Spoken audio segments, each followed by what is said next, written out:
Իդեպ նաև ԲԴԽ նախագահին էր խնդրել այդ նույն SMS-ից էր գրել, որի իրավունքը չուներ, որովհետև սահմանադրական անկախ մարմին է ԲԴԽ-ն։ Հրաժարվեիք էլի այդ մանդատից։ Ինչի՞ չեք հրաժարվել, եթե փորձեմ հարց ձևակերպել։ Շնորհակալ եմ։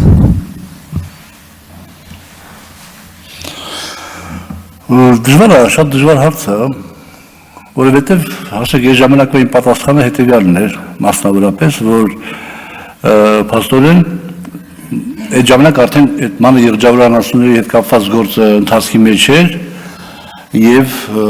պարոն Քարամյանի հետ կապված գործն էլ արդեն մենք որ դիմել էինք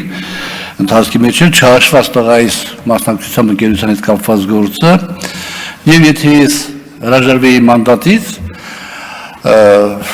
եւ ենթադրենք թե օրինական ճանապարհներով այդ իրավական process-ները գնային եւ ամեն ինչ բարեհաջող ավարտել իմ համար դա իմ շրջապատի կողմից կնկալվել որ ես գնացել եմ գործարքի ես իրականում կաշառք վերցրել եմ կամ բանը մարել գլխով սենց եմ արել այո եւ այդ կդարձվել իմ վրա ես 65 տարեկան մարդ եմ եւ չեմ պատրաստվում իմ ապրած կյանքը վերարժևորել եւ իմ հարազատների իմ ընկերների շրջապատում կասկածի դնել սա իրական դեր է խաղացել Տիկին Խամոյան իմ հետ կապված բանում որոշման մեջ երկրորդը ես գտնում եմ որ այս մի հիմնավորում երկրորդ հիմնավորումը ես գտնում եմ որ երկրի վարչապետը իրավունք չունի նման ձևով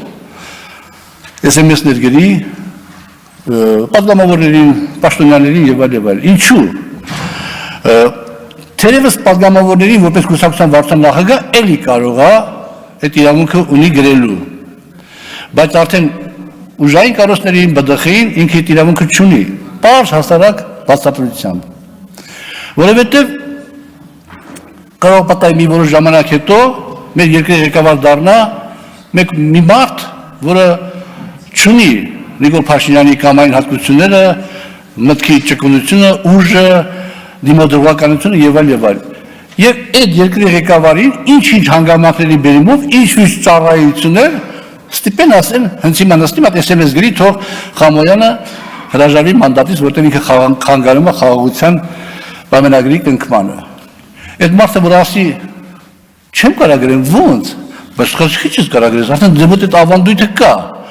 Դա էլ իմ համար անընդունելի է եւ երրորդը ես գտնում եմ որ վարչապետը իրավունք չուներ ինձ այդպեսի SMS գրել արդեն որպես Աղազարյան Հովիկ է դա ինձ շատ վիրավորել է